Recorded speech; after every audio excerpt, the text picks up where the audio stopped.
So this is interesting. I'm going through the Bible in 24 Hours by Chuck Missler, and if you like the Bible from a pure scientific point of view by somebody who is all about fact over fiction, check out the Bible in 24 Hours by Chuck Missler, Missler.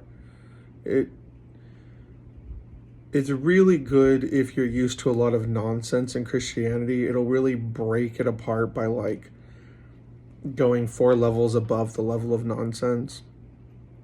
And really, the nonsense in Christianity is because most people have like a Sunday school teaching, and then they try to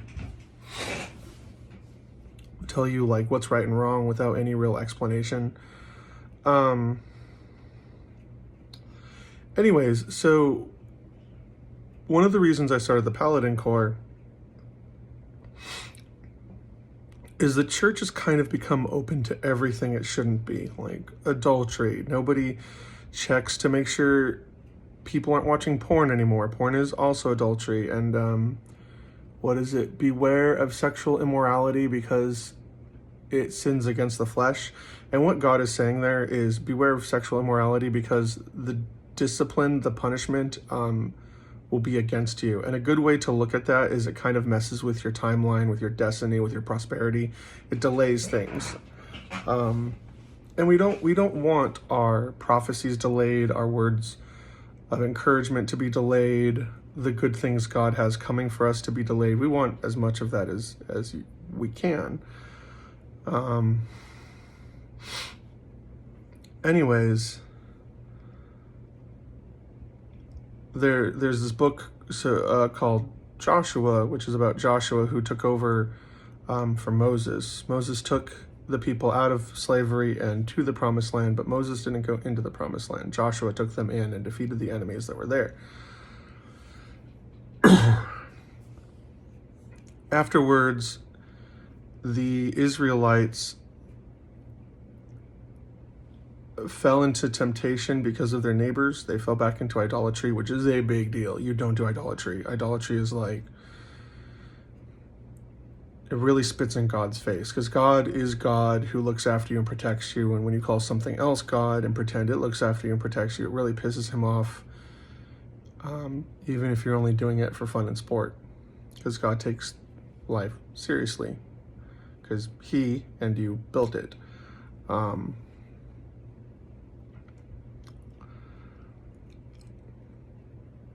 So there came basically this group called judges that were like righteous people with anointings.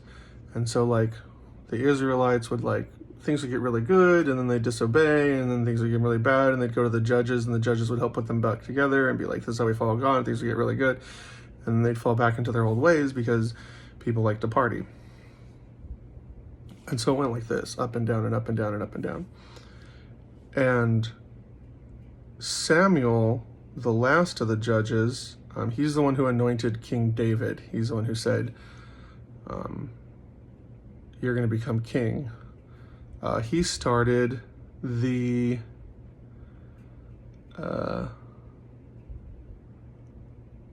school of the prophets.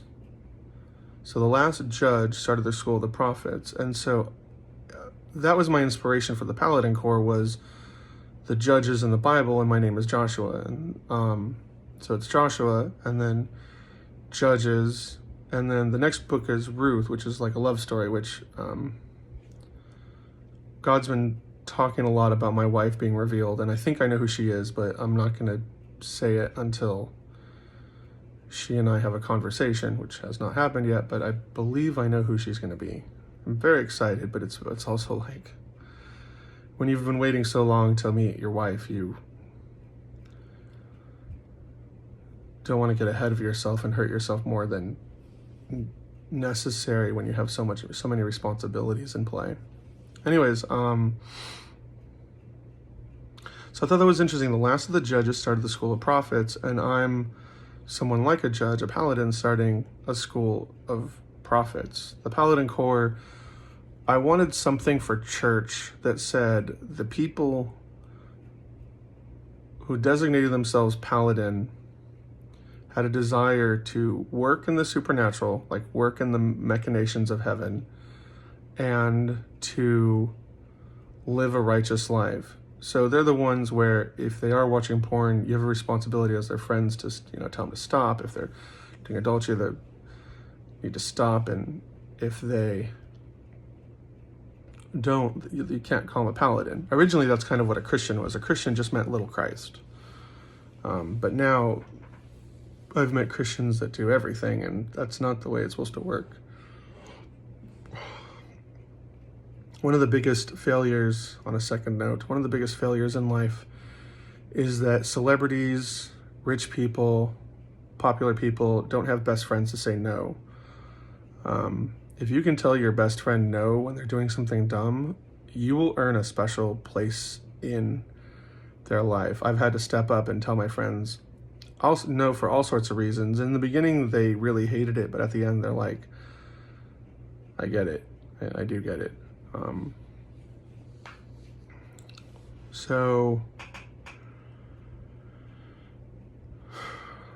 I don't know. I just wanted to share. This is the final hours before God kind of explodes me to the forefront.